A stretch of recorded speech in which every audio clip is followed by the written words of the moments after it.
And moreover ma'am చాలామంది celebrities చాలా ఫిట్‌గా ఉంటూ రెగ్యులర్‌గా వాళ్ళకి కూడా వాళ్ళకి ఎంతోమంది ఆల్రెడీ వాళ్ళ ఫుడ్ ఐటెమ్స్ లేకపోతే వాళ్ళకి అంటే ప్రతి స్పెషలిస్ట్ డాక్టరు దగ్గరుండి మరీ చూసుకుంటూ ఉంటారు. అలాంటి వాళ్ళు కూడా just like Puneeth Raj Kumar and ఇంకా చాలామంది ఏపీలో ఒక మినిస్టర్ వీళ్ళ చాలామంది చనిపోయారు ఈ జిమ్ చేస్తూ. అంత ఫిట్‌గా ఉన్నవాళ్ళు చనిపోవడం ఏంటండి? అది అసలు ఎలా చూడాలి అలాంటి వాటిని? అంటే ఇందులో మీరు చాలా మంచి పాయింట్ పైకి తీసుకొనొచ్చారండి.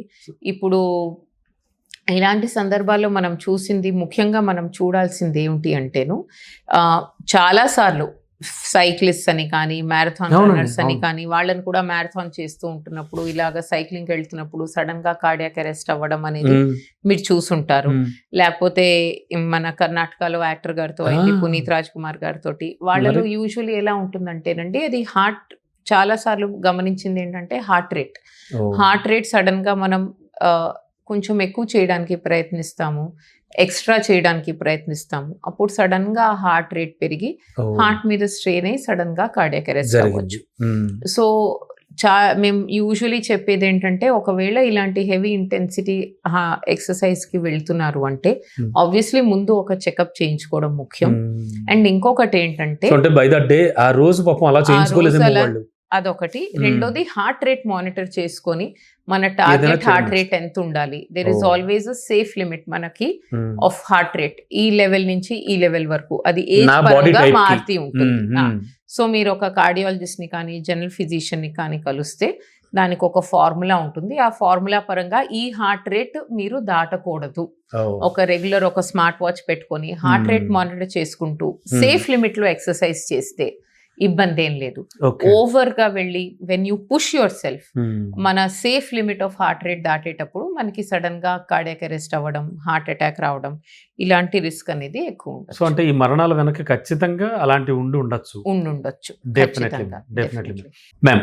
జనరల్ గా చూస్తే కనుక ఓకే అంటే ఒక ఆరోగ్యకరమైన జీవితం గడపాలి అంటే వితౌట్ షుగర్, వితౌట్ బీపీ అని మాత్రం అడగలేను, చెప్పలేను కూడా నేను.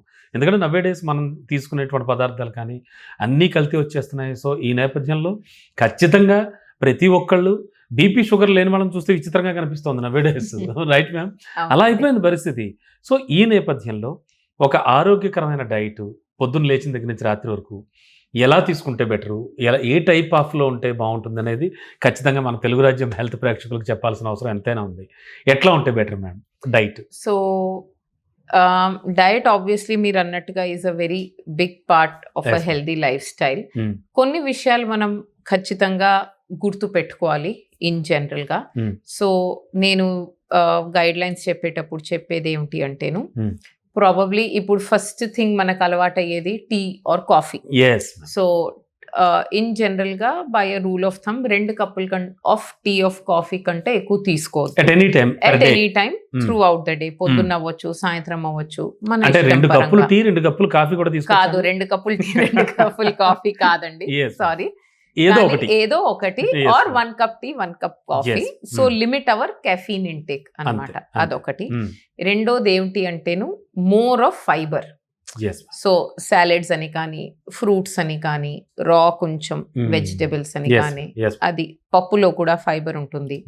ఫైబర్ ఎక్కువ ఉండాలి. At the same time protein మీద కూడా ఫోకస్ ఉండాలండి. Protein intake. సో ఖచ్చితంగా యూజువలీ పెద్దవాళ్ళు ఏమంటారు, నేను పప్పు తినను, నాకు గ్యాస్ అవుతుంది, నాకు జీర్ణం అవ్వదు. అలా కాకుండా we have to focus protein intake. పప్పు పరంగా అవ్వచ్చు, స్ప్రౌట్స్ పరంగా అవ్వచ్చు, లేకపోతే నాన్ వెజ్ తినే వాళ్ళలో ఎగ్స్ అవ్వచ్చు. సో ప్రోటీన్ ఇంటేక్ మీద ఫోకస్ చేయాలి. మూడోది కార్బోహైడ్రేట్స్, అంటే రైస్ అని కానీ, చపాతీ అని కానీ, ఏదైనా సరే కానీ అమౌంట్ తక్కువ ఉండాలి. సో ఒక ప్లేట్ తీసుకున్నారంటే ప్లేట్లో సగం భాగం అనేది కూర, పప్పుతో ఫిల్ అయి ఉండాలి. 1/4 భాగం ప్రాబబ్లీ సాలెడ్ అలా ఏమైనా ఉండొచ్చు. ఆ మిగిలిన 1/4 భాగంలోని మీరు రైస్ కానీ, చపాతీ కానీ, whatever source of carbohydrate అనేది తీసుకోవచ్చు. And to drink water according to your thirst. So ఒక probably healthy intake could be somewhere around 2 to 2.5 liters per day అని నేను అంటాను. అలా అని కొన్ని మీరు జనరల్ సోషల్ మీడియాలోని పొద్దున్నే లేచిన వెంటనే 2 లీటర్ల నీళ్ళు తాగండి, రాత్రి పడుకొని ముందు 2 లీటర్ల నీళ్ళు తాగండి. దానివల్ల మనం ఇన్ఫాక్ట్ ఎర్లీ మార్నింగ్ తాగడం మంచిది అంటారు కదా, అవసరం లేదంటారా? అంత అవసరం లేదండి. Lukewarm water probably to help you, maybe 1 or 2 glasses. Over drinking of water is not going to give us any benefit. అది కిడ్నీ ద్వారా ఎలాగో ఫ్లష్ అయిపోతుంది తప్ప ఏమి దాంట్లో ప్రత్యేకంగా మీకు దొరికే అడ్వాంటేజ్ అనేది ఏమీ లేదు. సో 1 plate ఆఫ్ ఫుడ్ లో ఇవన్నీ మనం చూసుకోవాలి. అండ్ రెండోది ఏంటంటే definitely 1 fresh fruit per day ఉండాలని నేను చెప్తూ ఉంటాను. ఏ ఫ్రూట్ అయినా సీజన్ పరంగా మనకి ఇష్టమైంది ఏదో ఒక ఫ్రూట్ ఉండాలి. అండ్ రెండోది ఏంటంటే సమ్ హెల్దీ నట్స్. ఒకవేళ మనం వెయిట్ లాస్ పరంగా ప్రత్యేకంగా ఫోకస్ చేయడం లేదు అంటే కొన్ని some amount of dry fruits, ఎందుకంటే దానివల్ల గుడ్ ఫ్యాట్స్ కూడా మనకు వస్తూ ఉంటాయి కాబట్టి 1 helping ఆఫ్ నట్స్ అనేది ఉండాలి. అండ్ మిల్క్ తీసుకోవడం కానీ అలాగే మజ్జిగ తాగడం కానీ ఇవన్నీ కూడా ఒక పర్టికులర్ టైం ప్రకారం చేస్తే మంచిది అంటారా పెర్ డేలో?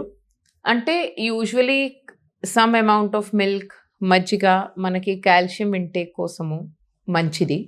అండ్ పర్టికులర్ టైం పీరియడ్ లేకపోతే ఈ టైం ఫ్రేమ్ లోనే తీసుకోవాలన్నది లేదు. ఏది తీసుకున్నా సరే లో ఫ్యాట్ అండ్ మనకి ఏ టైం సూటబుల్ ఉంటే ఆ టైంలో తీసుకోవచ్చు. Around 2 glasses of milk are 2 glasses of butter milk per day. So ఈ టైప్ ఆఫ్ లో మెయింటైన్ చేస్తే కనుక ఒక చక్కటి జీవన విధానం అలవాటు అవుతుంది. అండ్ మోరోవర్ టైమింగ్స్ కూడా చాలా కీలకం అని చెప్తున్నారు మీరు. అవునండి. అంటే పర్టికులర్ గా టైం మాత్రం ఒక ½ hour అటు ఇటు ఖచ్చితంగా తినేయాలి, తాగేయాలి. కుదిరినంత వరకు మనం ముందు పాటించేవాళ్ళు కదా, సన్ రైజ్ టు సన్సెట్. అవునండి. అండ్ మధ్యలో తినడానికి ప్రయత్నించాలన్నమాట. సో ఎర్లీ డిన్నర్స్ అని నేను ముఖ్యంగా చెప్తూ ఉంటారు. And moreover last but not least ma'am, మీరు నవ్వకండి, జనరల్గా తినడం తాగడం అంటే గుర్తొచ్చింది నాకు. ఆల్కహాల్ ఖచ్చితంగా డైలీ ఒక పెగ్ తాగితే మంచిది అని అంటూ ఉంటారు. Is it right ma'am? అందులో ఏమైనా అంటే ఖచ్చితంగా మీరు డాక్టర్ కాబట్టి వద్దనే చెప్తారు, బట్ ఎందుకని కొన్ని స్టడీస్ చెప్తున్నాయని, ఆ జర్నల్లో ప్రచురించారని, లేకపోతే ఇందులో ప్రచురించారంటూ మనకు సోషల్ మీడియాలో వస్తూ ఉంటాయి. ఏదో రెడ్ వైన్ తీసుకుంటే హార్ట్కి మంచిది అంటారు వాళ్ళు, లేకపోతే బ్రాందీ తాగితే డయాబెటీస్ ఉన్న వాళ్ళకి మంచిది అంటారు, విస్కీ తాగితే ఇంకొకళ్ళు ఎవరికి మంచిది అంటారు. అంటే ఇవన్నీ ఈ విధానాలు, వ్యాఖ్యానాలు ఎలా తీసుకోవాలి మ్యామ్? అంటే ఇది ఎలా ఉంటుందంటే ఒక సైంటిఫిక్ స్టడీని తీసి దాన్ని అవుట్ ఆఫ్ కాంటెక్స్ట్ కోట్ చేయడం అంటానన్నమాట నేను.